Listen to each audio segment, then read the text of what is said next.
Your kitchen looks clean, but are you missing the hidden spots that harbor grease and bacteria? Follow this professional deep cleaning checklist to tackle every corner like a pro. Deep cleaning your kitchen isn't just wiping counters. There are hidden areas collecting grease, food particles, and bacteria that regular cleaning misses.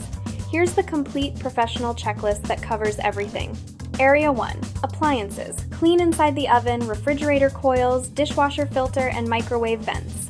Area 2. Cabinets. Degrease exterior doors, wipe down interiors, and organize under-sink areas. Area 3. Surfaces. Descale faucets, scrub backsplash grout, and polish stainless steel. Area 4. Hidden zones. Range hood filters, top of cabinets, light fixtures, and behind appliances. Area 5. Floors. Move everything and mop baseboards too. Pro tip: work top to bottom so dirt falls to areas you haven't cleaned yet. Tackle one zone completely before moving to the next. And do this deep clean quarterly to prevent buildup. It'll be much faster next time. Don't have time for a full kitchen deep clean? Our professionals follow this exact checklist, completing in hours what would take you all day. Too busy? Call Bear Brothers Cleaning today.